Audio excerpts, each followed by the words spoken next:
Bihar APO series में lecture number 3 में आज हमारा टॉपिक है ये जो आप बोर्ड पे देख सकते हैं।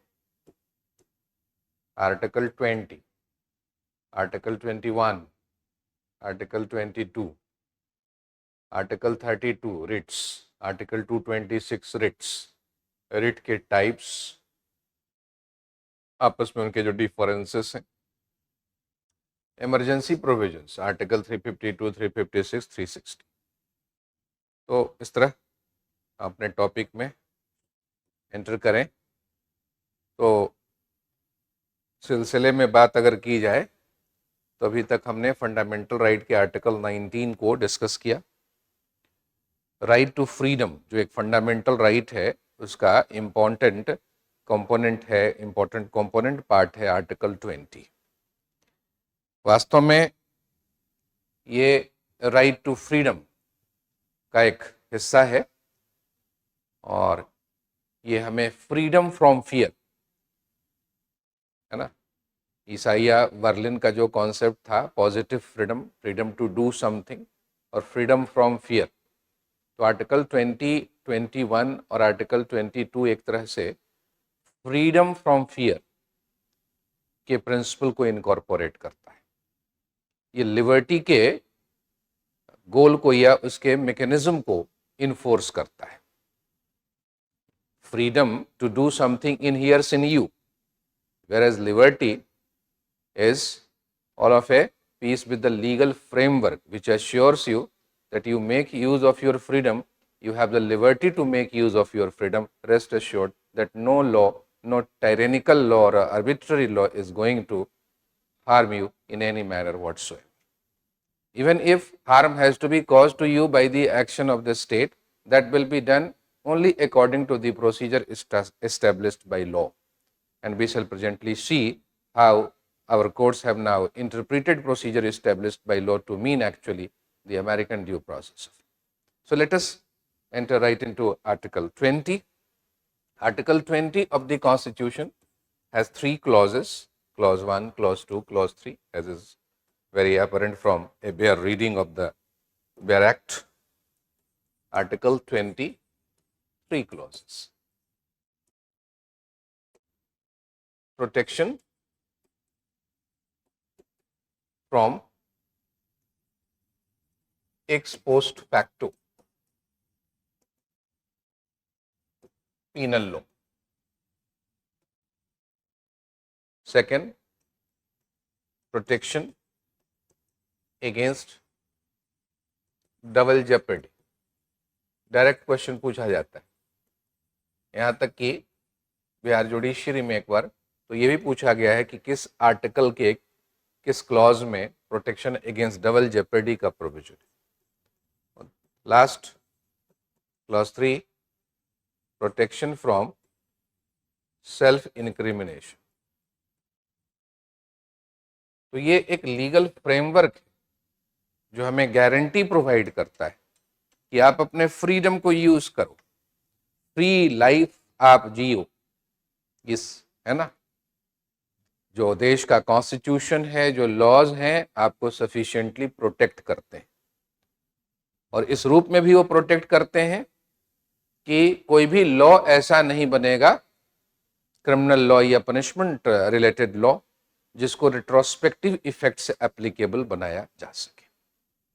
जो इंपॉर्टेंट लीगल प्रिंसिपल है ना, नल्ला क्रीमन नल्ला पीना सीना लेजिस, without there being an existing law and that too providing for punishment, my act cannot be declared criminal, nor shall my act be declared punishable, nor shall I be punished at all. जब तक कोई existing law ना हो तब तक मेरे द्वारा किया गया, जब तक कोई एग्जिस्टिंग लॉ ना हो तब तक मेरे द्वारा किया गया किसी भी एक्ट को क्रिमिनल एक्ट डिक्लेयर नहीं किया जा सकता। मतलब अभी मैं जो कर रहा हूं अगर वो किसी लॉ के अगेंस्ट नहीं है तो मुझे मेरे एक्ट के लिए कोई पनिशमेंट नहीं मिलेगी। पहली बात तो ये कि मेरे एक्ट को कोई क्रिमिनल ऑफेंस नहीं माना जाएगा और मैंने जो किया उसके लिए कोई पनिशमेंट नहीं होगी। पहले से मौजूद कोई लॉ हो जो ये डिक्लेयर करता हो कि अभी जो मैंने एक्ट किया वो एक क्रिमिनल एक्ट और लिहाजा उसके लिए उस लॉ के अकॉर्डिंग मुझे पनिशमेंट मिलेगी। ये हुआ सिविलाइज्ड नॉर्म।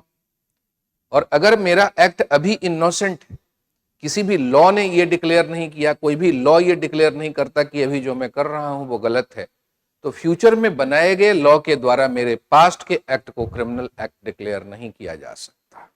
मुझे रिट्रोस्पेक्टिव लॉ के रिट्रोस्पेक्टिव इफेक्ट के द्वारा कोई पनिशमेंट नहीं दी जा सकती। तो ये एक तरह से लिबर्टी की गारंटी है कि आप जो कर रहे हो उसके मामले में आपको पूरी फ्रीडम है, पूरा सिक्योर फील करो, आपको किसी भी लॉ के द्वारा कोई पनिशमेंट नहीं मिलेगी, कोई डरने की जरूरत नहीं। फ्यूचर में हो सकता है आपने जो एक्ट किया या आपके जैसे एक्ट दूसरे लोग कर रहे हैं, उसको फ्यूचर में हो सकता है किसी ऑफेंस के टर्म्स में, किसी लॉ के टर्म्स में ऑफेंस डिक्लेयर कर दिया जाए, लेकिन उस लॉ का एप्लीकेशन आपके ऊपर नहीं होगा, क्योंकि आपने जो इनका एक्ट किया वो पास्ट का एक्ट है, वो रिट्रोस्पेक्ट में किया गया एक्ट। इसलिए कोई भी जो पीनल लॉ है वो आप फ्यूचर प्रेजेंट, जब कोई भी पीनल लॉ है वो जब इफेक्टिव हुआ तब और उसके बाद के सभी एक्ट्स के ऊपर अप्लाई कर सकता है, लेकिन पास्ट के किसी एक्ट के लिए वो अप्लाई नहीं कर सकता इस रूप में कि पास्ट के किसी एक्ट को वो ऑफेंस डिक्लेयर करे या उसके लिए पनिशमेंट प्रेस्क्राइब करे। तो ये एक बहुत बड़ा प्रोटेक्शन है जिसको एक्स पोस्ट फैक्टो लॉ कहा गया कि एक्स पोस्ट फैक्टो लॉ से प्रोटेक्शन का मतलब ही है कि a penal law shall not be applied retrospectively। नहीं तो लॉज का ये कॉमन नेचर है कि वो उनका एक प्रोस्पेक्टिव इफेक्ट होता है, इन प्रोस्पेक्ट वो अप्लाई करते हैं। कभी कभी जो इनॉक्वस लॉज हैं, हार्मलेस लॉज हैं, सिविल लॉज हैं, लेजिस्लेचर अपने विजडम में उनको रिट्रोस्पेक्टिव इफेक्ट भी प्रोवाइड करती है, लेकिन कॉन्स्टिट्यूशनल बार क्या है यहाँ पर कि अगर पनिशमेंट रिलेटेड लॉ है, ऑफेंस प्रेस्क्राइब, ऑफेंस डिफाइन करने वाला लॉ है, तो पास्ट के किसी एक्ट के ऊपर एप्लीकेबल नहीं होगा। पास्ट में किए गए जो इनोसेंट एक्ट्स हैं वो हमेशा ही इनोसेंट एक्ट के तौर पर ट्रीट किए जाएंगे, एज सच उनके लिए किसी प्रकार के सैंक्शन की बात नहीं होगी। तो ये लिबर्टी की बहुत ही अटमोस्ट टाइप की गारंटी मानी जा सकती है एक सिविलाइज्ड नेशन में। नहीं तो एक डिक्टेटोरियल सिस्टम में, एक टोटलिटेरियन रेजिम में ये हो सकता है कि कोई लॉ बनाया जाए और पास्ट के किसी इनोसेंट एक्ट को, या पास्ट में जो एक्ट था, पास्ट में जो एक्ट किया गया वो क्राइम नहीं था, उसको, उस लॉ को रिट्रोस्पेक्टिव इफेक्ट से अप्लाई करके या तो पास्ट के किसी इनोसेंट एक्ट को, मोरल एक्ट को क्राइम डिक्लेयर कर दिया जाए और उस एक्ट को कमिट करने वाले को पनिश कर दिया जाए, क्योंकि वो डिक्टेटर का है नहीं, वो ओपोनेंट था इस वजह से। बड़ा फेमस एग्जाम्पल है नहीं, रोचेस्टर के बिशप के कुक रिचर्ड रूज को इंग्लैंड में ऐसे ही कर दिया गया, तेल में उबाल दिया गया। पॉइजनिंग को लेकर के, पॉइजनिंग के द्वारा कॉज किए जाने वाले डेथ को लेकर कोई पहले हार्श लॉ नहीं था, डेथ डेथ है, चाहे किसी भी मेथड से कॉज किया जाए, है नहीं, उसके लिए पनिशमेंट जो लॉ में प्रेस्क्राइब था वही हर किसी को मिलेगा। लेकिन अगर पॉइजनिंग के द्वारा डेथ कर दिया जाए तो बाद में एक लॉ बना, पॉइजनिंग ऑफेंसेस एक्ट 1530, और उसके द्वारा कह दिया गया कि पॉइजनिंग के द्वारा अगर कोई किसी का डेथ कॉज करता है तो उसको किसी भी तरह से पनिश किया जा सकता है, उसको मौत की सजा दी जा सकती है, यहां तक कि उसको उबाल कर भी मार दिया जा सकता है पनिशमेंट के तौर पर। तो रोचेस्टर के बिशप के कुक रिचर्ड रूज ने ऐसा ही किया था, पॉइजनिंग की थी जिसमें कुछ लोग मारे गए थे। उसका ये डिफेंस था कि मैंने कोई ये डेलिबरेट एक्ट नहीं किया था, मैंने तो समझा कि ये परगेटिव है, जो खाने में जो मैं मिला रहा था, है ना, जो एक कॉमन फीस्ट आयोजित की गई थी, वहां पर खाना था सभी के लिए, तो खाने में मैंने जो चीज मिलाई उसके बारे में मेरा ये सोचना था कि ये बड़ा एक लैक्सेटिव है, लोगों का पेट इससे साफ हो जाएगा, लेकिन मुझे नहीं पता था कि ये पॉइजन था और अनफॉर्चुनेटली डेथ हो गई कुछ लोगों की। अब रोचेस्टर के बिशप को टारगेट करना है, राजा हेनरी VIII को, हेनरी VIII जो है उनको टारगेट करना चाहते हैं रोचेस्टर के बिशप, उनके कुक रिचर्ड रूज को। तो लॉ बनवाया, पॉइजनिंग एक्ट, और उस लॉ को रिट्रोस्पेक्टिव इफेक्ट से अप्लाई कर दिया ताकि वो कुक रिचर्ड रूज को इसी प्रकार का क्रूअल ब्रूटल पनिशमेंट दिया जा सके।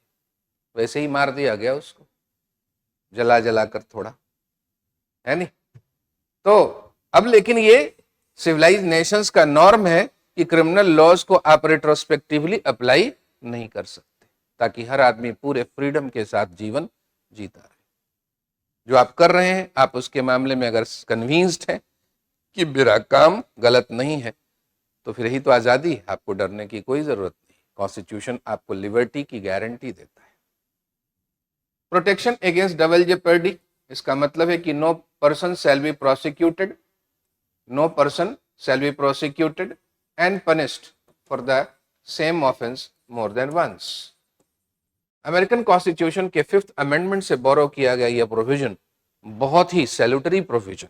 एक बार जब मेरे खिलाफ कोई क्रिमिनल केस चल चुका, प्रोसिक्यूशन को मतलब आप तो समझते हैं, प्रोसिक्यूशन का मतलब स्टेट को पूरा मौका मिल चुका अपने तरफ से एविडेंस मेरे खिलाफ पेश करने का। स्टेट ने कोई कसर बाकी नहीं छोड़ा, कहीं कहीं से विटनेस लाए, तमाम तरह के फोरेंसिक एविडेंस मेरे अगेंस्ट पेश किए गए, और फिर भी मुझे कन्विक्ट नहीं किया जा सका।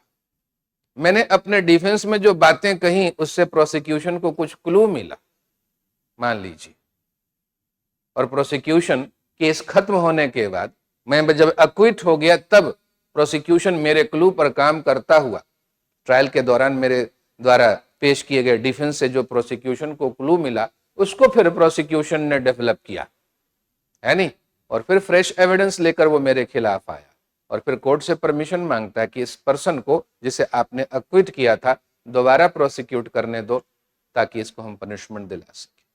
आर्टिकल 20 क्लॉज 2 कहता है कि बिल्कुल नहीं दोबारा से प्रोसिक्यूट तुम कर सकते, बिल्कुल नहीं दोबारा से तुम पनिशमेंट कर सकते, है नहीं। अमेरिकन जूरिस्ट ने इसकी व्याख्या करते हुए यही कहा है कि इस प्रकार का जो प्रोविजन है वो इसलिए है कि प्रोसिक्यूशन के ऊपर बर्डन बहुत हाई लेवल का है, हाई स्टैंडर्ड का है। वो अपने लेवल से विटनेसेस के थ्रू, पीसेस ऑफ एविडेंस के थ्रू किसी अक्यूज्ड या सस्पेक्ट के अगेंस्ट गिल्ट को beyond shadow of doubt prove करे। डिफेंस की हेल्प से उसको कुछ प्ली मिले, अक्यूज के हेल्प से उसको कुछ प्ली मिले, और बाद में वो फिर मौका मिलने पर किसी को प्रोसिक्यूट करने का अगर उसको फ्रीडम हो, प्रोसिक्यूशन को, स्टेट को, तो फिर तो कोई नहीं बचेगा। एक ही केस में किसी को पूरी लाइफ थकाया जा सकता है, उसकी लिबर्टी बिल्कुल खत्म हो जाएगी। Animal type, cattle type existence में वो जिएगा आदमी, ये लिबर्टी की गारंटी नहीं है, उसका वायलेशन। इसलिए क्या है, once the prosecution has conducted, once the state has conducted prosecution, came up with all sorts of evidence in order to point to the guilt of the accused, then it's over. Prosecution shall not be allowed, or state shall not be allowed any further time to prosecute the accused anymore. So this is a guarantee that किसी भी criminal case के मामले में, किसी भी criminal incident के मामले में किसी पर्सन को जो सस्पेक्ट है उसको एक बार से ज्यादा मुकदमे का मतलब प्रोसिक्यूशन का सामना नहीं करना पड़ेगा, एक बार से ज्यादा उसको दंडित नहीं किया जाएगा। हाँ, वही अक्यूज दोबारा कोई उसी तरह का सेम टाइप का इंसिडेंट करे, क्या पता उसी को फिर से मारे जिसको पहली बार उसने मारा था, जान से नहीं, ग्रीवस हर्ट कॉज किया था, गंभीर चोट कारित किया था, फिर दोबारा उसी को मारे, तो ये दूसरा केस हो गया। दूसरे केस के लिए फिर वही इन्वेस्टिगेशन, इंक्वायरी,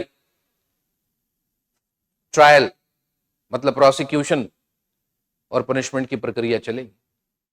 लेकिन एक ही क्रिमिनल इंसिडेंट के बेसिस पर एराइज होने वाले किसी केस के मामले में, किसी रिपोर्टेड ऑफेंस के मामले में एक बार से ज्यादा प्रोसिक्यूशन और पनिशमेंट परमिसिबल नहीं होगा। नहीं तो ऑल पावरफुल स्टेट के पास इतने रिसोर्सेस हैं कि वो पीसमिल में, किस्तों में आरोप लगाएगी और एक ही इंसिडेंट के बेसिस पर किसी पर्सन को वो पूरे लाइफ लिबर्टी से डिप्राइव कर देगी। इसलिए स्टेट के अगेंस्ट एक बहुत इंपॉर्टेंट प्रोटेक्शन, इसको याद रखिएगा। Protection from self incrimination, language यहां पर क्या है, no person shall be compelled to be a witness against himself. किसी व्यक्ति को स्वयं के विरुद्ध साक्ष्य देने के लिए बाध्य नहीं किया जाएगा, जबरदस्ती किसी से साक्ष्य नहीं लिया जाएगा। है नहीं। कोई भी व्यक्ति जो किसी क्रिमिनल ऑफेंस के मामले में सस्पेक्ट है, अक्यूज्ड है, उसको अपने खिलाफ एविडेंस देने के लिए मजबूर नहीं किया जाएगा। प्रोसीजरल लॉ में यह बात ऐसे ट्रांसलेट होती है कि किसी व्यक्ति के द्वारा पुलिस कस्टडी में मौजूद किसी व्यक्ति के द्वारा दिए गए कॉन्फेशनल स्टेटमेंट को कोर्ट के द्वारा एडमिसिबल पीस ऑफ एविडेंस के तौर पर ट्रीट नहीं किया जाएगा। अगर कोई कहता है कि मैंने मर्डर किया है, मैंने अपने पड़ोस के चाची आंटी को मार दिया, उसके बेटी को मार दिया, उसके बेटों को मार दिया, अग्नू नागेसिया अगर कहता है, केस का नाम है Agnu Nagesia versus state of Bihar, Agnu Nagesia अगर कहता है कि मैंने पड़ोस की आंटी, उसके बेटी, उसके दामाद को मार दिया और मेरे इस उसके इस स्टेटमेंट पर एफआईआर लिखी गई, तो उसका ये जो सेल्फ इनकल्पेटरी स्टेटमेंट है वो कोर्ट में जो है वो एडमिसिबल पीस ऑफ एविडेंस के तौर पर ट्रीट नहीं किया जाएगा। सिर्फ उसके इस कॉन्फेशनल स्टेटमेंट के बेसिस पर उसको पनिशमेंट नहीं सुनाई जाएगी। सेक्शन है नहीं, इस मामले में अब बीएसए के अंदर रिलेवेंट प्रोविजंस है। तो no person shall be compelled to be a witness against, किसी व्यक्ति को स्वयं के विरुद्ध साक्ष्य होने के लिए बाध्य नहीं किया जाएगा।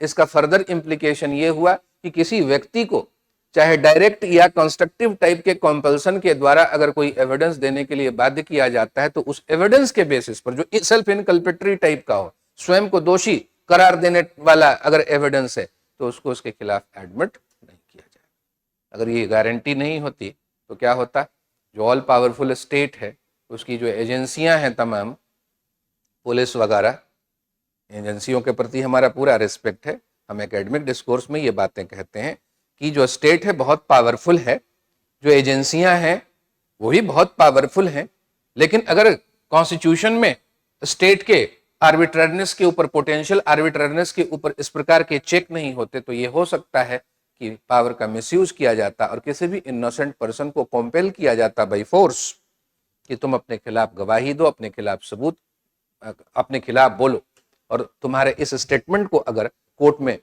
एविडेंस के तौर पर यूज किया जाए तो हर इनोसेंट आदमी को अपनी जान बचा पाना बड़ा मुश्किल हो जाएगा। किसी को ही पकड़ा जाएगा, कबूल करवा दिया जाएगा बाय फोर्स कि मैंने मर्डर किया है, और उसके इसी कन्फेशनल स्टेटमेंट के बेसिस पर कोर्ट अगर गिल्ट प्रोनाउंस करने लगे तो हम में से किसी के भी फ्रीडम की कोई गारंटी नहीं रह जाएगी, है नहीं, किसी के भी फ्रीडम की कोई गारंटी नहीं रह जाएगी। इसलिए ये भी बहुत इंपॉर्टेंट प्रोविजन है।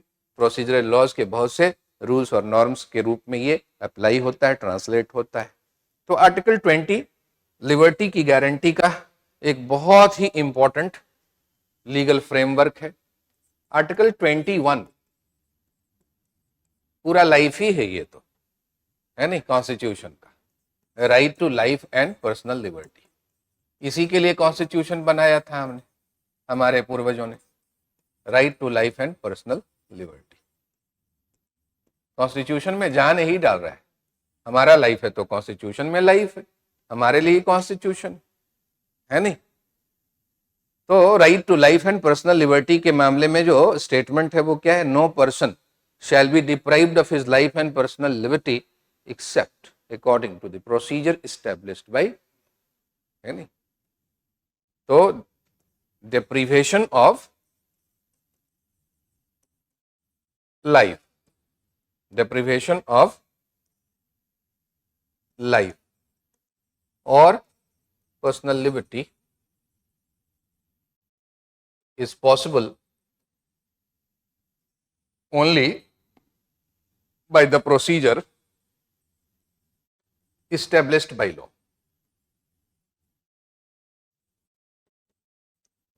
Established by law.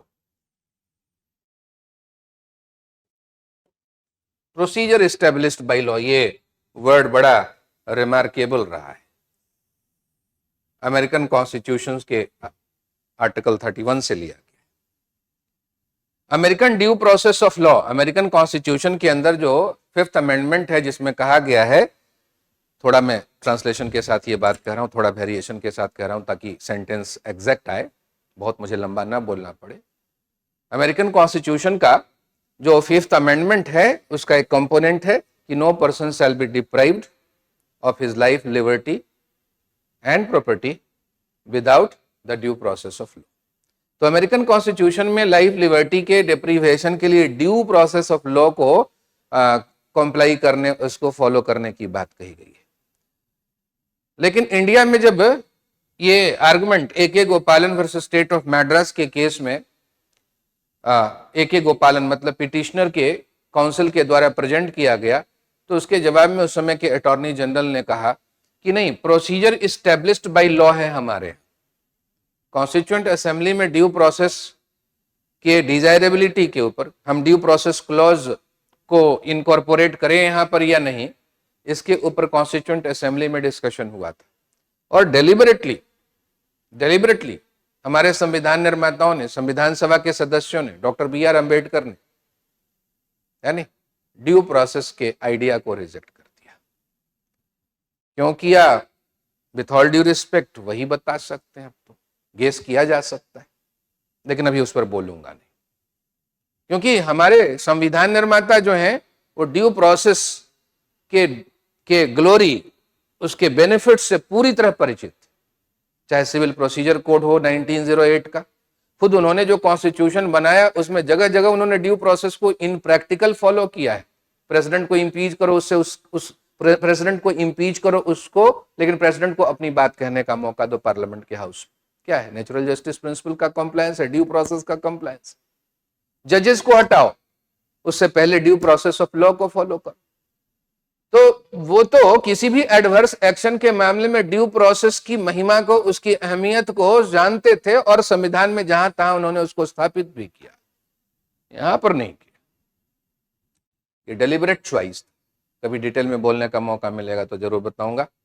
तो यहां प्रोसीजर इस्टेब्लिश्ड बाय लॉ है, और इसके मामले में ए.के. गोपालन वर्सेस स्टेट ऑफ मैड्रास के केस में जब अटॉर्नी जनरल ने कहा कि ये जो है वो कोई नेचुरल जस्टिस प्रिंसिपल वगैरह से रिलेटेड बात नहीं है, ये है कि लॉ के द्वारा prescribed procedure established by law का मतलब कोई इनएक्टेड लॉ है, जो इसे कॉम्पिटेंट लेजिस्लेचर ने कोई लॉ इनएक्ट किया, उस लॉ के अंदर में कोई प्रेस्क्राइब्ड प्रोसीजर है, वो प्रोसीजर कैसा है इससे कोई मतलब नहीं, उसी को कहा जाएगा प्रोसीजर इस्टेब्लिश्ड बाय लॉ।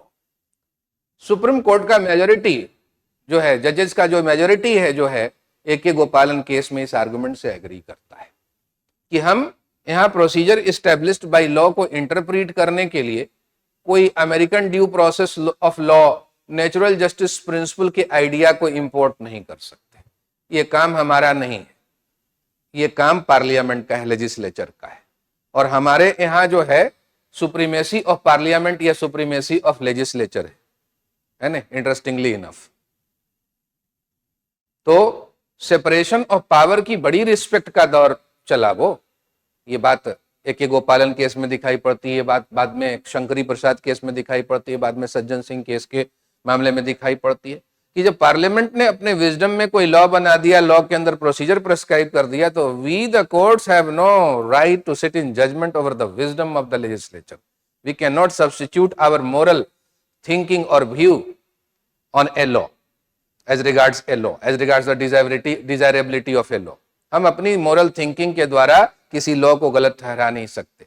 एक जज को चाहिए कि कॉन्स्टिट्यूशन को वैसा ही इंटरप्रेट करे जैसा कॉन्स्टिट्यूशन उसको मिला है। एक आइडियल कॉन्स्टिट्यूशन और एक आइडियल लॉ के नोशन से जज को गाइड नहीं होना है। लेजिस्लेचर ने अगर लॉ बना दिया तो उसकी कॉन्स्टिट्यूशनलिटी, उसकी वैलिडिटी के बारे में हम कोर्ट कोई जजमेंट प्रोनाउंस नहीं कर सकते।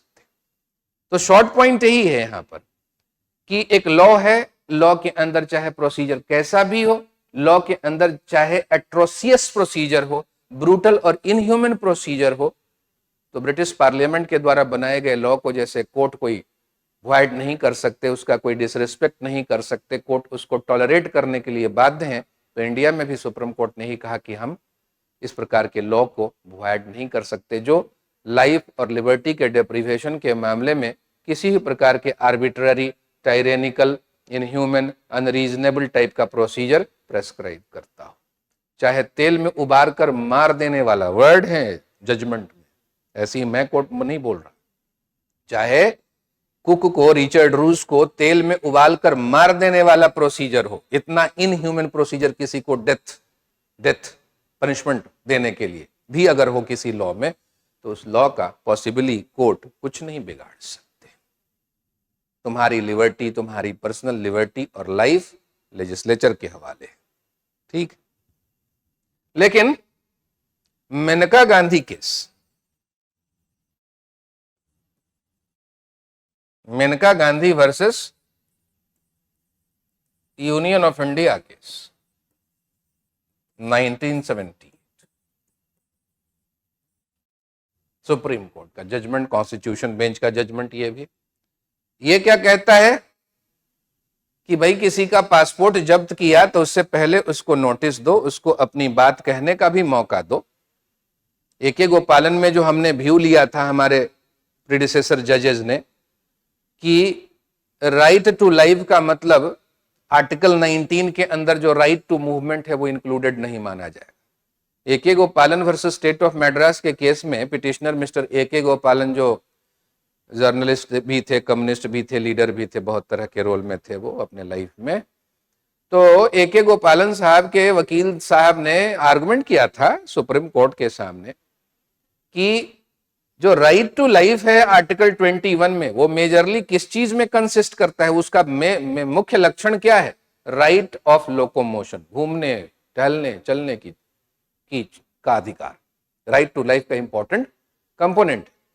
तो अगर आपने किसी को कन्फाइन किया है, किसी की पर्सनल लिबर्टी को डिप्राइव किया है, उसको कन्फाइनमेंट में रख दिया है, तो इसका मतलब यह हुआ कि आपने उसके फ्रीडम ऑफ मूवमेंट को, जो आर्टिकल 19(1)(d) में एक गारंटीड फंडामेंटल राइट है, उसको इन्फ्रिंज किया है। तो आर्टिकल 19(1)(d) में जो फंडामेंटल राइट का आपने फंडामेंटल राइट के ऊपर अगर रिस्ट्रिक्शन लगाया जाए, तो आर्टिकल 19 के ही अलग अलग क्लॉजेस में रीजनेबल रिस्ट्रिक्शंस का ग्राउंड भी बताया गया। आपको वो रीजनेबल रिस्ट्रिक्शन फॉलो करना चाहिए। इसका मतलब यह है कि उनका आर्गुमेंट ये था कि मैं जेल में हूं तो मेरा मूवमेंट खत्म, मेरे मूवमेंट के ऊपर आपने रिस्ट्रिक्शन लगाया, तो वो रिस्ट्रिक्शन कैसा होना चाहिए? रीजनेबल होना चाहिए। इसलिए मूवमेंट से रिलेटेड मेरे इस राइट के रीजनेबलनेस, मेरे मूवमेंट से रिलेटेड मेरे इस राइट के ऊपर जो रिस्ट्रिक्शन लगा है, उसके रीजनेबलनेस को कोर्ट के द्वारा एडजज किया जाना चाहिए। और जो लॉ प्रिवेंटिव डिटेंशन एक्ट 1950 अपने सेक्शन 3, सेक्शन 5, सेक्शन 10, 11, 12 और 13 के थ्रू जो स्टेट को ऑथोराइज करता है कि इस प्रकार का भी अनरीजनेबल रिस्ट्रिक्शन मूवमेंट के ऊपर लगाया जा सकता है, तो वो लॉ को वाइड डिक्लेयर किया जाए। सुप्रीम कोर्ट ने ऐसा करने से मना कर दिया था।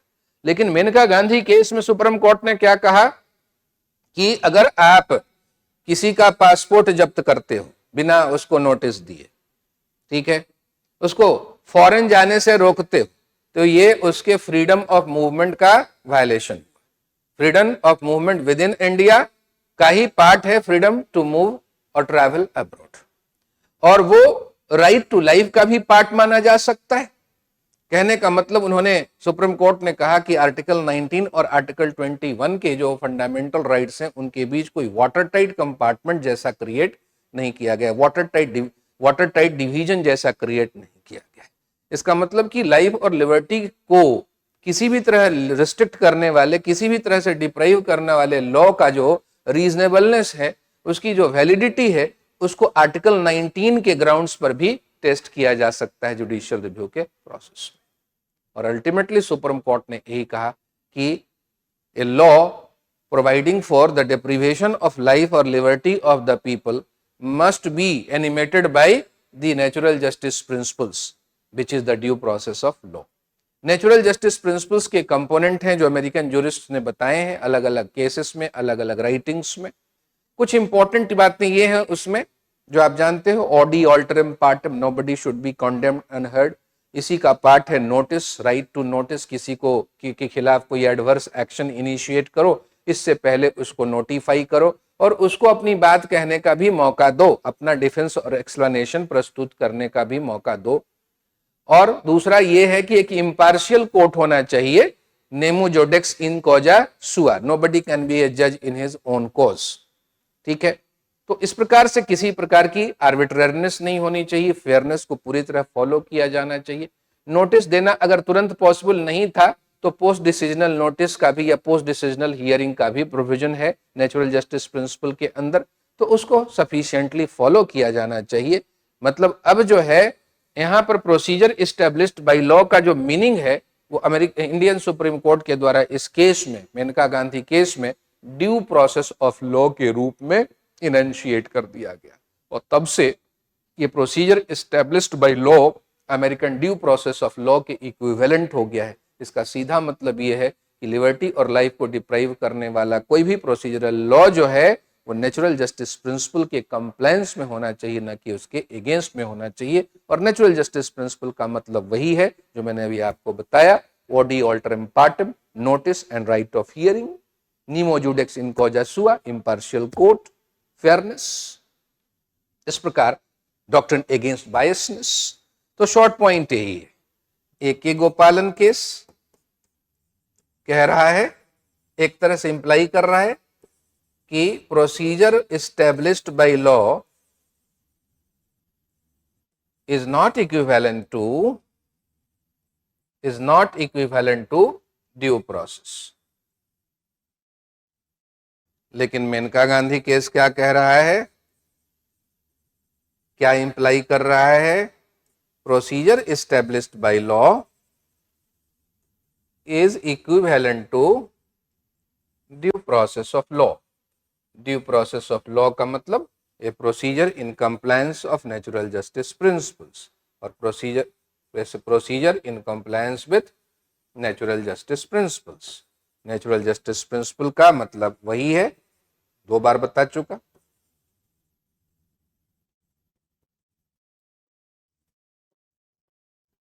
तो मेनका गांधी जजमेंट ने एक लैंडमार्क क्रिएट किया जो आज तक हमें गाइड कर रहा है कि आर्टिकल 21 में राइट टू लाइफ का मतलब सिर्फ limited right, animal type right ही नहीं है, एनिमल टाइप एग्जिस्टेंस का राइट नहीं है, जैसा खरक सिंह के भी केस में कहा गया था।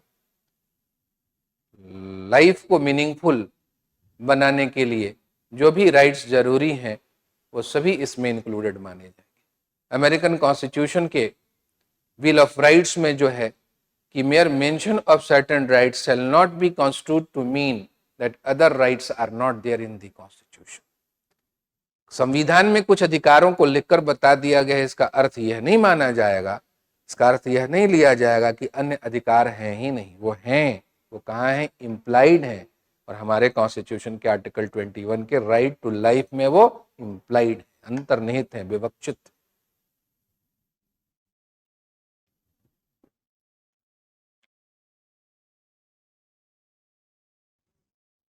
आर्टिकल 21, अच्छा, ये जो मेनका गांधी केस है इसने तो एक नया एरा ही शुरू कर दिया, एक नए दौर की शुरुआत कर दी कि राइट टू ट्रेवल अब्रॉड को सुप्रीम कोर्ट ने राइट टू लाइफ का एक नेचुरली इनहेरेंट पार्ट बताया। तो इसने एक जूरिस्प्रूडेंस का नॉर्म डेवलप कर दिया कि अब जरूरत पड़े तो कोई राइट को राइट टू लाइफ का पार्ट के तौर पर रीड किया जा सकता है कोर्ट के द्वारा। और इस जूरिस्प्रूडेंशियल नॉर्म का बार बार सुप्रीम कोर्ट ने यूज किया है। राइट टू लाइफ का दायरा काफी व्यापक बना दिया है सुप्रीम कोर्ट ने। जैसे राइट टू वर्क को भी राइट टू लाइफ का पार्ट बताया, राइट टू लाइवलीहुड को भी राइट टू लाइफ का पार्ट बताया, राइट टू एजुकेशन को भी राइट टू लाइफ का पार्ट बताया, यानी right to sleep, Baba Ramdev case को भी राइट टू लाइफ का पार्ट बताए। हाल फिलहाल में के पुट्टा स्वामी जजमेंट में, के पुट्टा स्वामी वर्सेस यूनियन ऑफ इंडिया, आप नोट कर सकते हो, 2017 के जजमेंट में सुप्रीम कोर्ट ने कहा right to privacy is part of right to life under article 21, Aadhaar case. और फिर उसके बाद जो है हादिया केस 2018, सुप्रीम कोर्ट ने कहा right to marry according to one's choice. Case का नाम एक्चुअल में क्या था? Ashokan K M, Shafi Jahan versus Asokan K M, Hadiya case. Supreme court ने कहा right to marry according to one's choice is part of right to life. Question पूछा गया है सभी एग्जाम्स में, आईएएस में भी पूछा है शायद। तो इस तरह से बड़ा इंपॉर्टेंट है ये आर्टिकल 21। आर्टिकल 21 कैपिटल ए, हालांकि हमारे टॉपिक में नहीं था वहां पर, जो टॉपिक मैंने आपको दिखाया था, लेकिन सिलसिले में थोड़ी बात कर ही ली जाए तो क्या बिगड़ जाएगा। ये 21A भी पढ़ लेते हैं साथ में थोड़ा। ये जोड़ा गया अमेंडमेंट 86 अमेंडमेंट के द्वारा 2002। ये बड़ा सिंपल फैक्ट क्वेश्चन में फिगर कर जाता है। 6 से 14 साल के बच्चों के लिए right to education, right to free and compulsory education state by law provide करेगा। 6 से 14 साल का स्टेट लॉ बनाएगा, स्टेट अप्रोप्रिएट पॉलिसी के थ्रू इसको लागू करेगा। कॉन्स्टिट्यूशनल प्रिंसिपल्स को लागू करने के लिए लॉज भी बनाने पड़ते हैं कई बार, नहीं तो अप्रोप्रिएट स्कीम्स या पॉलिसीज, प्रोग्राम्स इत्यादि के माध्यम से भी राइट्स और गोल्स, कॉन्स्टिट्यूशनल गोल्स को एग्जीक्यूट किया जा सकता है। तो अब ये काफ़ी इम्पोर्टेंट राइट है नहीं, चाहे सरकारी स्कूलों के माध्यम से शिक्षा मिले और जहाँ सरकारी स्कूल मौजूद ना हो या वो डेफिशिएंट हो, तो प्राइवेट एजुकेशनल इंस्टीट्यूशंस के ऊपर भी ये लॉ के माध्यम से, राइट टू एजुकेशन एक्ट के माध्यम से रिस्पॉन्सिबिलिटी है कि वो अपने सीटों का कुछ एक परसेंटेज वो बच्चों के लिए फ्री एजुकेशन के लिए रिजर्व रखें। तो इस प्रकार ये एक इम्पॉर्टेंट फंडामेंटल राइट बन गया। और फिर अगर हम इसके बाद बात करें तो आर्टिकल 22, ये राइट टू फ्रीडम के स्कीम को, लिबर्टी के स्कीम को सब्सटेंशिएट करने का, एकदम प्रैक्टिकल और प्रोसीजरल ग्राउंड पर सब्सटेंशिएट करने का, सर्व करने का काम करता है। अरेस्ट और डिटेंशन के मामलों में सेफ गार्ड है नहीं, बहुत इंपॉर्टेंट ज्यूरिस्टिक नॉर्म है कि the history of liberty is largely the history of the provision of procedural safe guard. जितना बेहतर प्रोसीजरल सेफ गार्ड्स होगा आपकी लिबर्टी, उतनी ही बेहतर तरीके से सिक्योर्ड होगी, है नहीं। कहने का मतलब कि अगर सोसाइटी के हित में, कानून के उद्देश्यों के लिए अगर मेरी पर्सनल लिबर्टी से मुझे डिप्राइव किया जाता है, तो मुझे इस बात का फुल एश्योरेंस मौजूद रहना चाहिए कि मेरे मामले में पुलिस और क्रिमिनल कोर्ट बिल्कुल सही प्रोसीजर को फॉलो करेंगे। तो प्रोसीजरल फेयरनेस लिबर्टी की अटमोस्ट गारंटी है।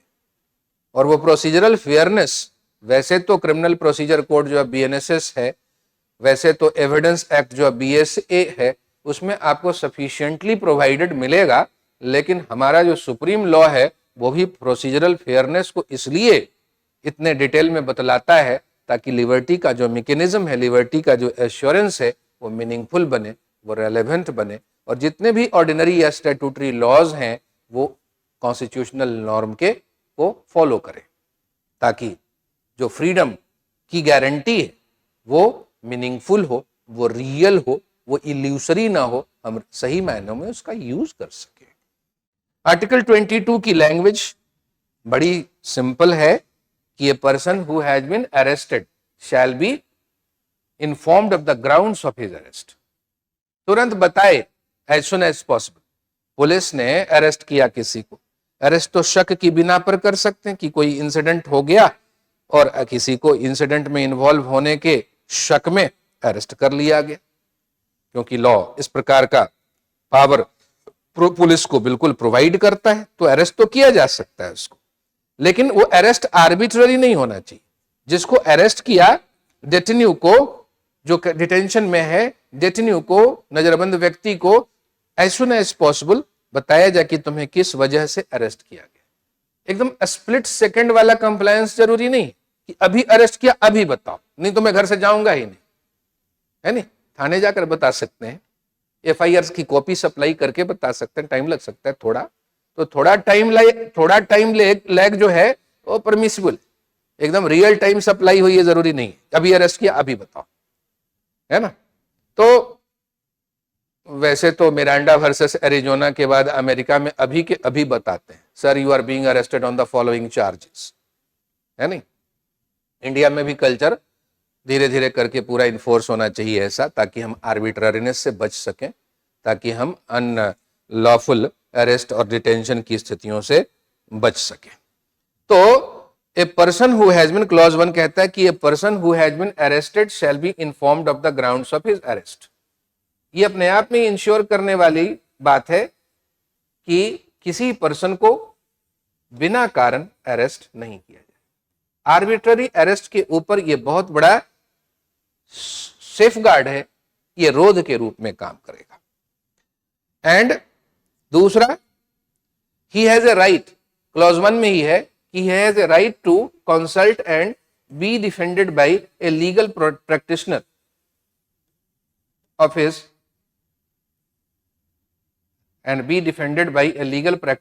his choice। अपने पसंद के विधि व्यवसायी से, लीगल प्रैक्टिशनर से मतलब वकील समझ लीजिए, प्रैक्टिशनर से स्वयं का बचाव कराने का उसको पूरा राइट होगा, है नहीं। अब इस मामले में जो है, अब तो प्रोसीजरल लॉ में अमेंडमेंट भी हो चुका है, क्रिमिनल प्रोसीजर कोड में ही अमेंडमेंट हो चुका था, बीएनएसएस में भी वो अमेंडमेंट इनकॉर्पोरेटेड है।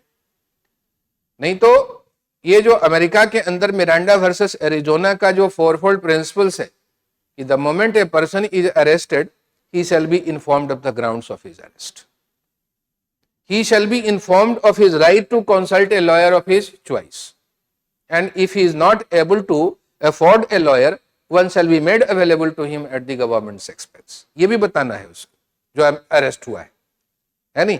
और तीसरा, उसको चुप रहने का राइट, ये भी बताया जाएगा उसको कि तुम्हें चुप रहने का राइट, अगर तुम कुछ बोलोगे तो तुम्हारे द्वारा कही गई बात को कोर्ट में पीस ऑफ एविडेंस के रूप में तुम्हारे अगेंस्ट यूज किया जा सकता है।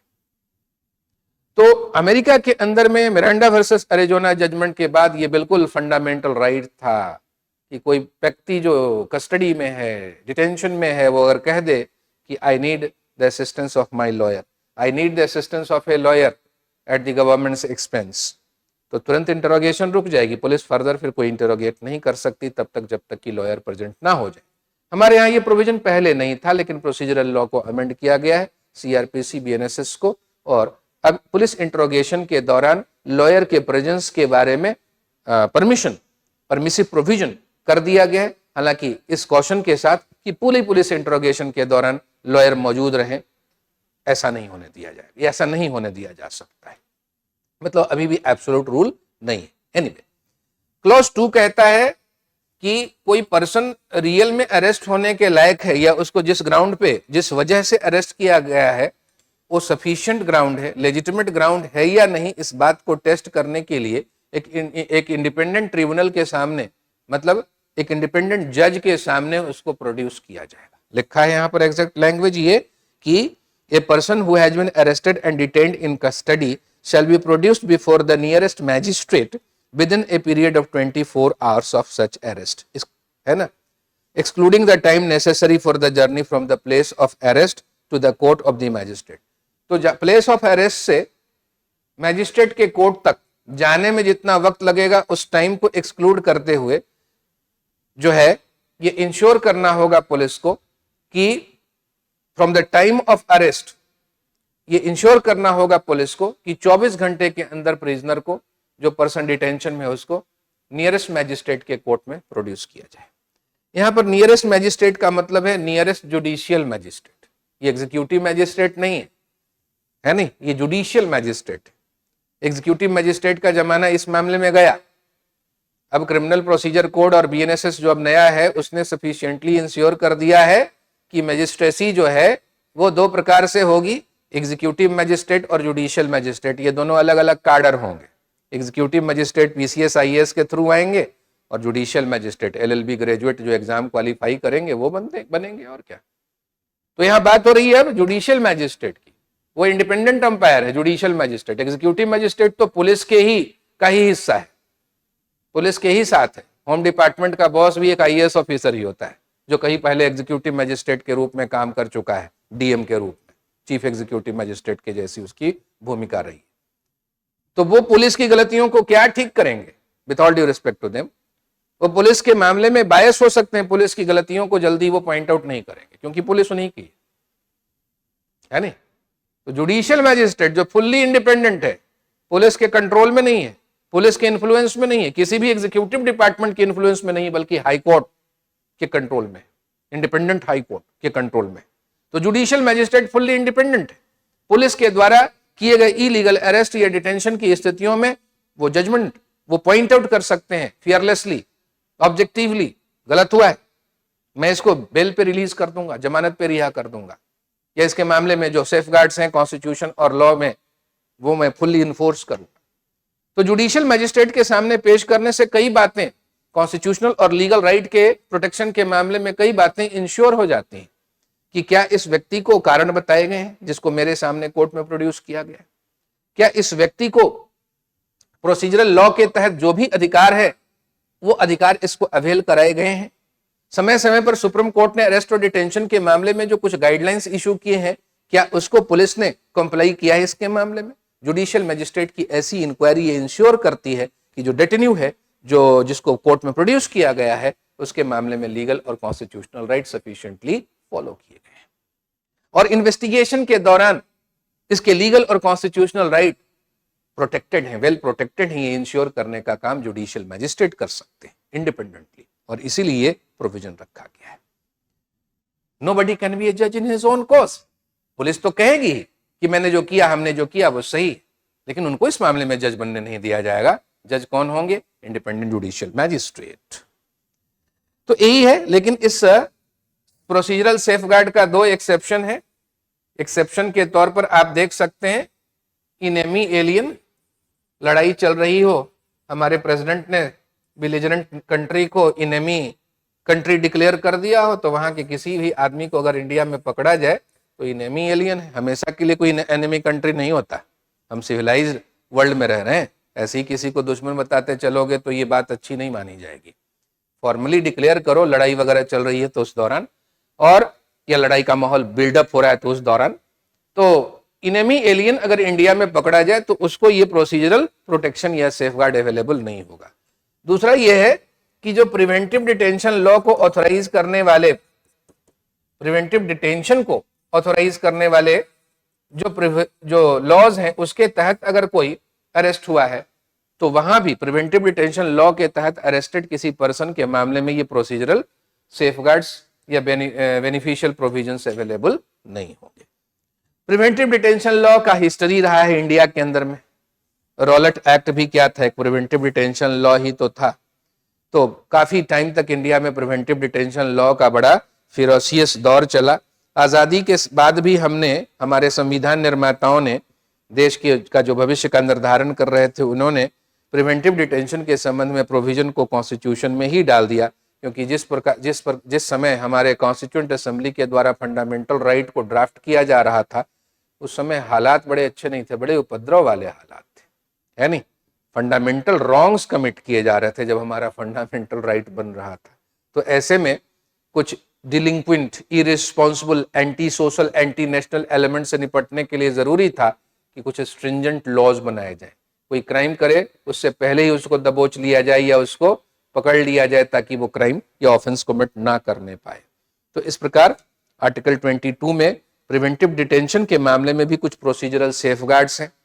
प्रोसीजरल सेफगार्ड्स के तौर पर यही है कि किसी पर्सन को 3 महीने से ज्यादा अगर प्रिवेंटिव कस्टडी में रखना हो तो हाईकोर्ट के एडवाइजरी बोर्ड के परमिशन से ही ये काम होगा, अदरवाइज नहीं होगा।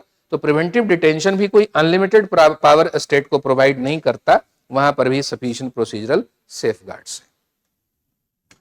आगे अगर देखें, हमारा जो टॉपिक है वो है ये article 32, article 226 writs, types and differences, फिर 352, 356, 360 भी है। चलिए जल्दी जल्दी डिस्कस करें इसको। तो लास्ट का जो फंडामेंटल राइट है वही है article 32, right to constitutional remedies.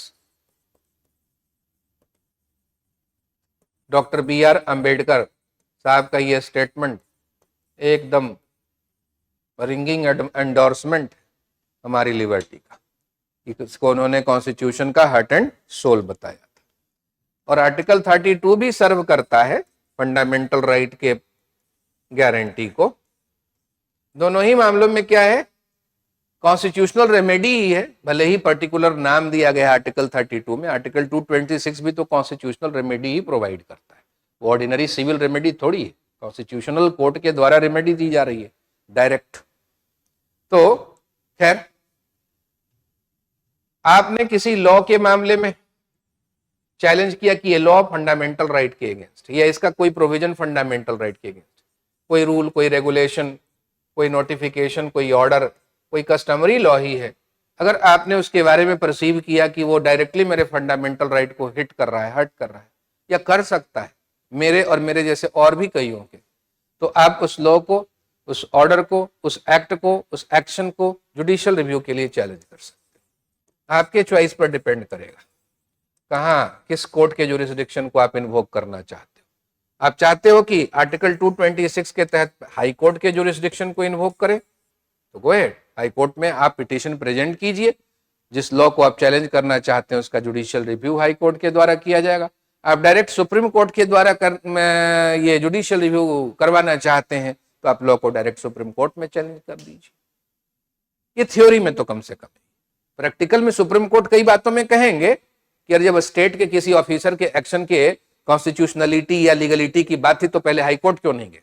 Usually prohibition, सर्स्योररी वगैरह के रिट के मामले में हाई सुप्रीम कोर्ट में अगर डायरेक्ट पिटीशन लेकर आओगे तो वो डिस्करेज करेगी। हाँ, हैबियस कॉर्पस की पिटीशन है तो सुन लेंगे तुरंत। सेंट्रल लॉ के मामले में अगर मैंडेमस की रिट के द्वारा वॉइड करने का रिक्वेस्ट है तो उसको तुरंत सुन लेंगे। लेकिन वो स्टेट लॉ के मामले में अगर चैलेंज है, स्टेट के किसी एग्जीक्यूटिव ऑर्डर के मामले में चैलेंज है, तो यूजुअली वो थोड़ा अनविलिंगनेस दिखाएंगे कि you should first go to the high court for judicial review. लेकिन ये प्रैक्टिकल बात है, थ्योरी में ही बात है कि फंडामेंटल राइट के खिलाफ कोई भी लॉ अगर आपको प्रतीत होता है, कोई रूल रेगुलेशन मालूम पड़ता है, उसको जुडिशियल रिव्यू कराओ। आपकी चॉइस है हाई कोर्ट जाओ, आपकी चॉइस है सुप्रीम कोर्ट जाओ, ठीक है। आपके फंडामेंटल राइट का वायलेशन नहीं भी हुआ है, लेकिन आपको जेन्युइनली लगता है कि फिर भी आपको उस लॉ को चैलेंज करना चाहिए, तो पब्लिक इंटरेस्ट में भी आप लिटिगेशन इंस्टीट्यूट कर सकते हो। आपको लोकस स्टैंडी एग्जैक्टली नहीं है, आपको कोई पर्सनल इंजरी या ग्रीवेंस कॉज नहीं हुआ है, बावजूद इसके आप कोर्ट के जुरिस्डिक्शन को इन्वोक कर सकते हो। यह है PIL का कॉन्सेप्ट जो 70s के लास्ट में और 80s में बड़ा पॉपुलरली डेवलप हुआ। जस्टिस VR कृष्णय्यर है नहीं, मुंबई कामगार सभा वर्सेस अब्दुल भाई फैजल भाई का case, Hussain Ara Khatoon versus state of Bihar का case, SP Gupta versus union of India का केस, ये तमाम केसेस हैं जो पब्लिक इंटरेस्ट लिटिगेशन को हमारे कॉर्पस जूरिस में फुल्ली स्टेब्लिश करने का काम करते हैं। तो PIL के माध्यम से भी आप जुडिशियल रिव्यू को इन्वोक कर सकते हो, इनवाइट कर सकते हो। और जुडिशियल रिव्यू की एक्सरसाइज जो है उसका आउटकम है वो कई प्रकार के रिट के इशू के रूप में, रिट के इशुएंस के रूप में होता है। कहने का मतलब कि सुप्रीम कोर्ट या हाई कोर्ट जुडिशियल रिव्यू के एक्सरसाइज में कुछ डायरेक्शन, ऑर्डर या रिट इशू कर सकते हैं। रिट जो है ब्रह्मास्त्र की तरह है, हाईएस्ट फॉर्म ऑफ ऑर्डर की तरह है, जो कहीं कभी इंग्लैंड में किंग का प्रीरोगेटिव हुआ करता था। हाईएस्ट फॉर्म ऑफ ऑर्डर जिसका वायलेशन, जिसका इन्फ्रैक्शन, जिसका डिसोबीडियंस पॉसिबल नहीं है नहीं। तो रिट 5 प्रकार के हैं कॉमन लॉ से लिए गए writ. Habeas corpus, mandamus, prohibition, certiorari और क्यो वारंट। हैबियस कॉर्पस की रिट ने पूरी दुनिया को एकदम एनलाइटन किया है नहीं। हैबियस कॉर्पस की writ, Magna Carta, president Barack Obama ने ब्रिटिश पार्लियामेंट के सामने स्पीच में कहा था कि Magna Carta, trial by jury, writ of habeas corpus, Bill of Rights, इन सब ने अमेरिकन डिक्लेरेशन ऑफ इंडिपेंडेंस को इंस्पायर किया, जो फाइनली अमेरिकन कॉन्स्टिट्यूशन का एक स्पिरिट, उसकी भावना बन गई। खैर, तो हैबियस कॉर्पस का जो रिट है, लैटिन इस एक्सप्रेशन का मतलब है to have the body of. कोई व्यक्ति जो इलीगल डिटेंशन में, इम्प्रिजनमेंट में, जिसके कन्फाइनमेंट के मामले में, जिसके नजरबंदी के मामले में यह संदेह है कि वो वैलिड प्रकार से किया गया है या नहीं, तो उसको कोर्ट में प्रोड्यूस करने का ऑर्डर दिया जा सकता है हैबियस कॉर्पस की रिट के माध्यम से, है नहीं। हैबियस कॉर्पस प्रोसीडिंग के मामले में इंग्लैंड के कॉमन लॉ कोर्ट्स में रूल नीसी, जो क्वेश्चन पूछा गया इधर प्रोसिक्यूटर एग्जाम में भी, रूल नीसी पहले इशू कर दिया जाता था, एक टेम्पररी ऑर्डर कि भाई पुलिस वालों सुन लो, अगर तुम अगली तारीख को आकर रीजन एक्सप्लेन नहीं करोगे तो जो ऑर्डर हम इशू कर रहे हैं वो फाइनल हो जाएगी। रूल नीसी मतलब पहले इशू कर रहे हैं कि प्रिजनर को प्रोड्यूस करो, कोर्ट में, अगर तुम सही हो, पुलिस या स्टेट सही है, तो प्रिजनर को कोर्ट में प्रोड्यूस करने में आपको जाता क्या है, प्रोड्यूस कीजिए, रूल नीसी हम इशू कर रहे हैं। और अगर अगली तारीख को प्रोडक्शन नहीं हुआ तो सीधा सीधा हमारा ऑर्डर जाएगा, परमानेंट नेचर का ऑर्डर जाएगा, उसको रिलीज करो। तो हैबियस कॉर्पस प्रोसीडिंग के साथ जो रूल नीसी है ना, वो ये एक नॉर्म सा बन गया, और इस प्रकार जो है हैबियस कॉर्पस की रिट के द्वारा कैदी के प्रोडक्शन की बात इंश्योर की जाती है। अब मैंडेमस की अगर हम बात करें, अब हैबियस कॉर्पस के मामले में जूरिस्प्रूडेंस को थोड़ा इनलार्ज किया है सुप्रीम कोर्ट ने। जैसे Rudul Shah versus state of Bihar के केस में सुप्रीम कोर्ट ने कहा कि हैबियस कॉर्पस की प्रोसीडिंग हम जरूरी नहीं कि बंद कर दें, प्रिजनर रिलीज हो गया तब, है नहीं, हम ये हैबियस कॉर्पस की प्रोसीडिंग कंटिन्यू करा सकते हैं ये असेस करने के लिए कि जो हेल्पलेस प्रिजनर था, जिसकी लिबर्टी को आपने अननेसेसरली इस तरह से डिप्राइव किया, हम उसको क्या कॉम्पनसेशन दिलवाएं, हम सिविल कोर्ट की तरह उसको कॉम्पनसेशन पे करा सकते हैं। तो इस तरह से कॉन्स्टिट्यूशनल नॉर्म्स डेवलप होते जा रहे हैं, इवॉल्व करते जा रहे हैं पब्लिक की सर्विस में, अच्छा है। मैंडेमस कमांड के रूप में पब्लिक अथॉरिटी को कमांड करता है, या तो करो या जो जैसा कर रहे हो वैसा मत करो, ताकि किसी का फंडामेंटल राइट का वायलेशन ना हो।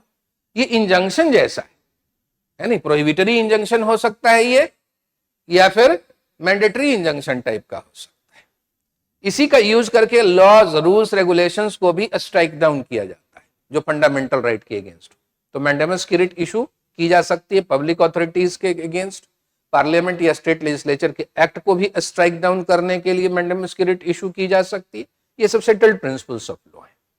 प्रोहिबिशन, सर्शियोररी की रिट के यूसेज के सिमिलर ग्राउंड्स हैं कि जो इंफीरियर कोर्ट्स या ट्रिब्यूनल्स हैं, कानून के द्वारा उनको जितना पावर दी गई है, जितना दायरा उनका फिक्स किया गया, जितना जुरिस्डिक्शन उनको दिया गया, उसको ओवरस्टेप न करें, उसकी लिमिट क्रॉस वो न करें। अगर करेंगे तो उनका ये एक्ट आर्बिट्ररी मानते हुए, या हो सकता है किसी के फंडामेंटल राइट की वजह अगर वो बना है, तो इस पर्पज से प्रोहिबिशन की रिट के द्वारा उनके ओवर स्टेपिंग ऑफ जुरिस्डिक्शन को रोक दिया जाएगा। अगर उन्होंने जुरिस्डिक्शनल एरर कमिट करते हुए कोई ऐसा लीगल ऑर्डर, कोई ऐसा ऑर्डर पास कर दिया जो अपेरेंटली इलीगल है, error apparent on the face of the record है, तो सर्शियोररी की रिट के द्वारा उस इलीगल और अपेरेंट इरोनियस ऑर्डर को स्ट्राइक डाउन कर दिया जाएगा, रद्द कर दिया जाएगा। क्यों वारंटो की रिट लास्ट में है, जो एक तरह से पीआईएल के नेचर में कोई भी सुप्रीम कोर्ट या हाई कोर्ट में इसकी डिमांड कर सकता है कि एक पब्लिक पोस्ट है, प्रेसिडेंट का है, प्राइम मिनिस्टर का है, एमपी का है, एमएलए का है, आईएएस का है, जज का है, कोई भी पब्लिक पोस्ट है, अगर उस पर बैठा हुआ व्यक्ति लीगली क्वालिफाइड नहीं है, लीगली एलिजिबल नहीं है नहीं, तो ये पब्लिक इंटरेस्ट में उससे पूछा जाए कि भाई what authority are you occupying that public office, और अगर वो by way of sufficient evidence prove ना कर पाए अपनी योग्यता, अपने ऑफिस के ऊपर क्लेम को, तो उसको इसी रिट के द्वारा हटा दिया जाएगा। तो ये रिट सुप्रीम कोर्ट इशू कर सकते हैं। अगर पिटीशन हाई कोर्ट में है तो हाई कोर्ट भी इशू कर सकते हैं। हाई कोर्ट की पावर थोड़ा सा ज्यादा भी है आर्टिकल 226 में, और वो है किसी भी लीगल राइट को इन्फोर्स करने, सिर्फ फंडामेंटल राइट ही नहीं, किसी और भी लीगल राइट को इन्फोर्स करने के लिए हाई कोर्ट रिट इशू कर सकते हैं। उनकी लार्जर पावर है। सही है। अब हम बात कर लें आर्टिकल 352, 356, 360 की। तो उसमें नेशनल इमरजेंसी की बात है।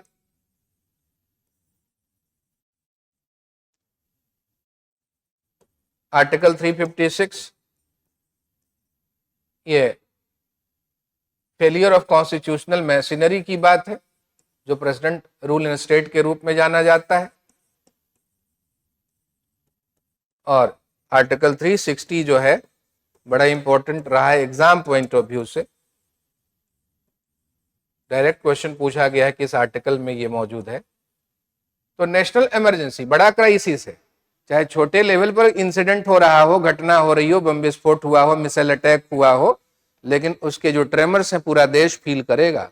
नेशनल क्राइसिस है वो, है नहीं। तो नेशनल इमरजेंसी डिक्लेयर करके उस क्राइसिस से निपटने की कोशिश की जा सकती है, क्योंकि हमारे कॉन्स्टिट्यूशन का जो स्पिरिट है सिविलाइज्ड नेशंस के कॉन्स्टिट्यूशन के तहत की तरह यह है कि हमारा फंडामेंटल राइट सुप्रीम है, पब्लिक सुप्रीम है, लोग सुप्रीम है, जनता सोवरेन है। लेकिन कभी कभी गवर्नमेंट को ऑल पावरफुल बनाना जरूरी हो जाएगा, क्योंकि जनता हो सकता है कई बार जो है उपद्रव करे, जनता आंतरिक अशांति व्यापक पैमाने पर उत्पन्न कर दे, जनता देश के ऊपर जो खतरा है, डायरेक्ट अटैक हुआ है दूसरे देश का, उससे निपटने में सरकार के साथ असहयोग करे, उल्टे सरकार को और परेशान करे। तो ऐसी स्थितियों में सरकार की ताकत बढ़ानी पड़ेगी, विसल बजाना पड़ेगा, सायरन बजाना पड़ेगा नेशनल इमरजेंसी का, ये बताने के लिए कि अब जनता के फंडामेंटल राइट के मुकाबले सरकार ज्यादा पावरफुल हो गई है, ज्यादा औकात से आगे मत बढ़ो। तो नेशनल इमरजेंसी डिक्लेयर करने का काम प्रेसिडेंट के द्वारा किया जाता है वॉर, एक्सटर्नल एग्रेशन और इंटरनल आर्म्ड रिबेलियन के ग्राउंड पर। ये इंटरनल आर्म्ड रिबेलियन का ग्राउंड 44th कॉन्स्टिट्यूशन अमेंडमेंट 1978 के द्वारा ऐड किया गया। पहले यहाँ पर इंटरनल डिस्टर्बेंस का ग्राउंड था। 1975 से 77 के दौर में जो नेशनल इमरजेंसी लगी थी वो इंटरनल डिस्टर्बेंस के ग्राउंड पर थी। तो एक्सटर्नल एग्रेशन के ग्राउंड पर नेशनल इमरजेंसी 2 बार लग चुकी है। चाइना ने अटैक किया तब, पाकिस्तान ने अटैक किया तब, पहली बार 62 से 68, दूसरी बार 71 से 77, और ये इंटरनल डिस्टर्बेंस के ग्राउंड पर था 75 से 77। 21 मार्च 1977 को वो दोनों इमरजेंसी हटी थी फॉर्मली, है नहीं। तो जो भी है, इस प्रकार से जो है आप देख सकते हैं कि नेशनल इमरजेंसी एक एग्जिस्टेंशियल क्राइसिस जैसा है। अगर हमने इसको, हमारी सरकार ने हमारी तरफ से अगर इसको सक्सेसफुली डील नहीं किया तो नेशन का एग्जिस्टेंस ही खत्म हो सकता है, टूट सकते हैं, गुलाम हो सकते हैं। तो इसीलिए पूरी पावर दे दी गई है सेंट्रल गवर्नमेंट को कि आप कुछ भी करो लेकिन देश बचाओ। जनता अगर एटीट्यूड दिखाए तो जनता को भी शांत करो जरूरत पड़ने पर, जितना जरूरी हो। जनता फंडामेंटल राइट का रौब दिखाए, बताओ कि फंडामेंटल राइट है ही नहीं अभी फिलहाल, है नहीं। तो प्रोविजन यही है प्रैक्टिकल में कि जैसे ही national emergency war external aggression के ग्राउंड पर लगेगी तो आर्टिकल 19 के फ्रीडम आपके सस्पेंड हो जाएंगे। यूज कीजिए कोई भी, लेकिन एक्सट्रीम या अनरीजनेबल टाइप का रिस्ट्रिक्शन इसके प्रयोग पर अगर लगाती है सरकार तो जुडिशियल रिव्यू के द्वारा उन रिस्ट्रिक्शंस की कॉन्स्टिट्यूशनल वैलिडिटी को डिसाइड नहीं किया जाएगा, है नहीं। अगर मामला और गंभीर है तो फर्दर नोटिफिकेशन या ऑर्डर के द्वारा प्रेसिडेंट अदर फंडामेंटल राइट्स को भी खत्म कर सकते हैं। जैसे 27 जून 1975 को एक और डिक्लेरेशन के द्वारा उस समय के प्रेसिडेंट मोहम्मद फखरुद्दीन अली अहमद साहब ने तमाम फंडामेंटल राइट को सस्पेंड कर दिया। पहले तो 25 जून को आर्टिकल 19 सस्पेंड हुआ ही था। खैर, तो इस प्रकार से फंडामेंटल राइट को सस्पेंड कर दिया जाता है। हमारे फेडरल सिस्टम स्टेट भी कोई कम पावरफुल नहीं है, तो जनता से भी ज्यादा पावरफुल है। तो स्टेट से भी रिक्वायर किया गया, एक्सपेक्ट किया गया है कि जब क्राइसिस चल रही है तो सेंटर के साथ कोऑपरेट कीजिए। आपकी अलग अलग पॉलिटिकल एफिलिएशन हो सकती है, पॉलिटिकल आइडियोलॉजी हो सकती है, उससे क्या, अभी वॉर चल रहा है, सब एकजुट हो जाइए। तो सेंटर अगर स्टेट को कोई डायरेक्शन देगा तो उनको फॉलो करना पड़ेगा। तो कुल मिलाकर स्टेट की ऑटोनॉमी के ऊपर एक एक्लिप्स की स्थिति आ जाती है। स्टेट के गवर्नमेंट बने रहेंगे लेकिन उनको अपने पावर का, है नहीं, अपने फाइनेंसेस इत्यादि का कैसे इस्तेमाल करना है, उनको कौन से लॉ बनाने हैं या बनाने नहीं है, इन सब के मामले में सेंटर का कंट्रोल और डायरेक्शन बहुत ही कंसिडरेबल और डिसाइसिव हो जाएगा। तो आपने देखा, सेंटर ने स्टेट को कंट्रोल में कर लिया, जनता को कंट्रोल में कर लिया। अब ये क्राइसिस से निपटने की कई गुना ज्यादा क्षमता हासिल कर चुका, क्राइसिस से निपट लेता है। स्टेट के अंदर अगर कॉन्स्टिट्यूशनल मशीनरी फेल हो जाए, हर स्टेट की गवर्नमेंट से एक्सपेक्ट किया जाएगा ना कि आप भले ही जनता के द्वारा इलेक्टेड गवर्नमेंट हो, लेकिन आप इसका मतलब कि टोटलिटेरियन स्पिरिट में काम नहीं करोगे कि जो हम कर रहे हैं वही सही।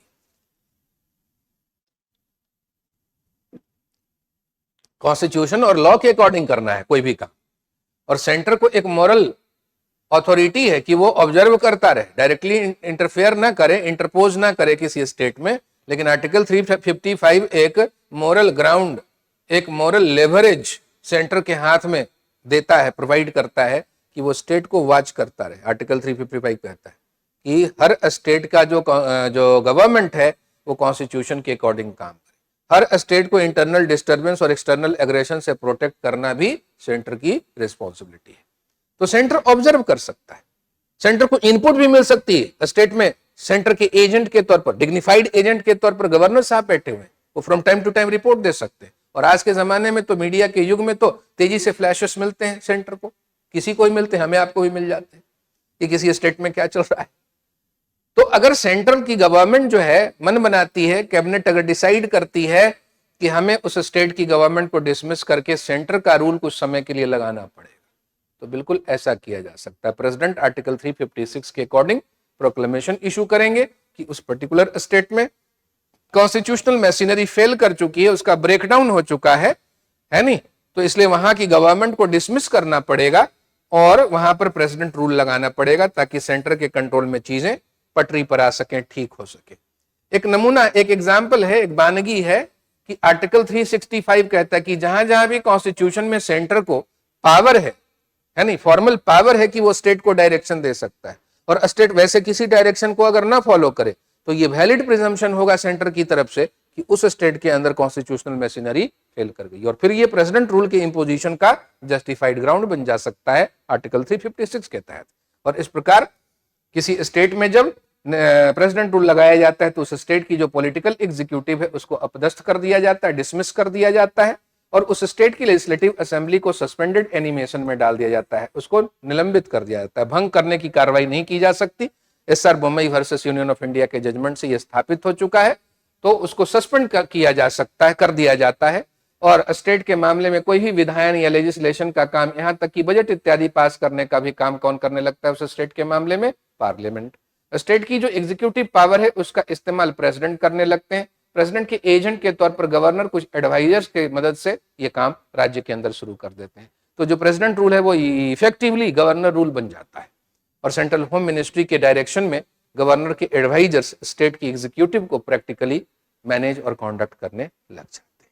लेकिन किसी स्टेट की गवर्नमेंट के ऊपर इस प्रकार से बैठ जाना थोड़ा अनडेमोक्रेटिक भी लगता है, लेकिन परमिट इसीलिए किया गया कि हमारे देश में रीजनल लेवल पर अगर यूनिटी और इंटीग्रिटी को चैलेंजेस व्यापक पैमाने पर अगर कभी प्रस्तुत हो, कभी इंटरनल पीस इतना लार्ज स्केल पे डिस्टर्ब हो जाए, सेंटर के साथ कोऑपरेट अगर स्टेट ना करे, तो उस मामले में उनको डिसिप्लिन करने के लिए, उनको थोड़ा चेस्टाइज करने के लिए कभी कभी इस प्रकार का साधन का प्रयोग करना पड़ सकता है। लेकिन सुप्रीम कोर्ट ने, पहले तो सुप्रीम कोर्ट ने state of Rajasthan versus union of India के केस में 1978 के अपने जजमेंट में कहा था कि प्रेसिडेंट ने अगर प्रोक्लेमेशन के थ्रू किसी स्टेट में प्रेसिडेंट रूल लगाया है तो बहुत ही अनविलिंगली, बहुत ही एक्स्ट्राऑर्डिनरी सर्कमस्टांसेस में या नहीं भी हम उसका जुडिशियल रिव्यू करेंगे, क्योंकि प्रेसिडेंट को उनके मिनिस्टर्स ने क्या एडवाइस दी थी, इसका जुडिशियल रिव्यू करने के मामले में हम पावर नहीं रखते, हम पॉलिटिकल थिकेट में इंटर करना नहीं चाहेंगे। इसलिए बहुत जरूरी होगा, मतलब हमारा सब्जेक्टिव व्यू है सुप्रीम कोर्ट का कि अगर बहुत जरूरी होगा तभी किसी स्टेट में लगाए गए प्रेसिडेंट रूल की न्यायिक समीक्षा की जा सकती है।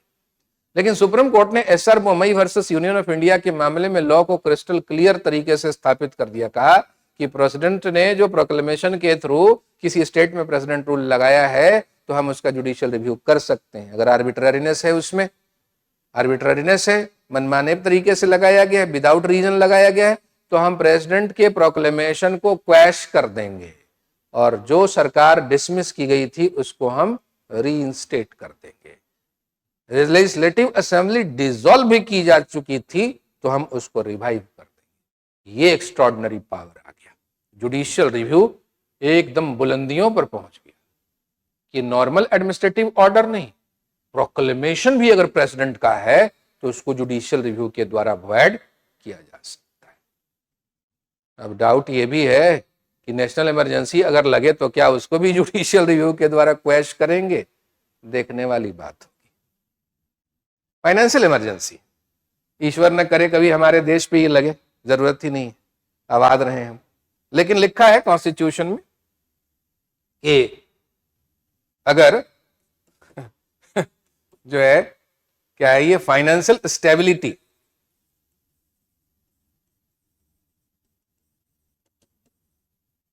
और क्रेडिट को अगर खतरा पैदा हो जाए बड़े पैमाने पूरे इंडिया में या इंडिया किसी पार्ट में, तो ऐसे हालात से निपटने के लिए क्या उपाय है?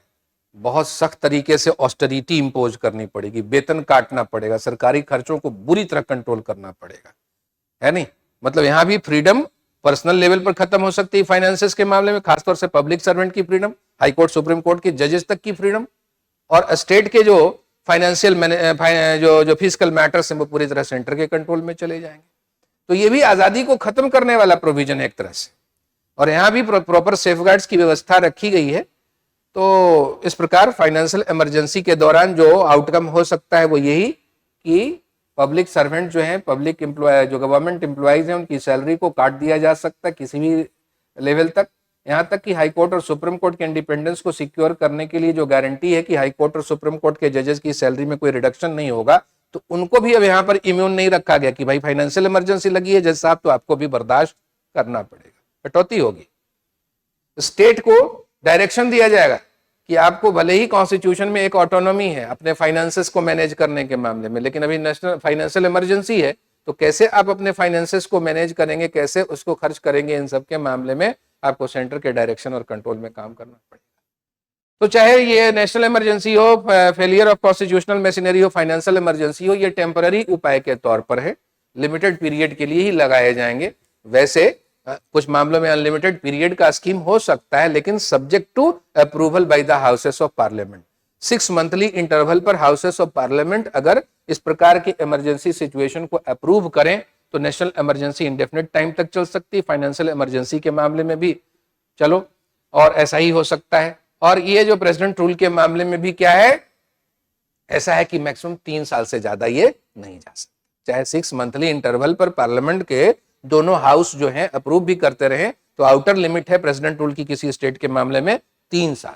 उसके बियॉन्ड जाना है तो पर्टिकुलरली उस स्टेट के ही मामले में आर्टिकल 356 का अमेंडमेंट करना पड़ेगा, जो किया गया था पंजाब के मामले में।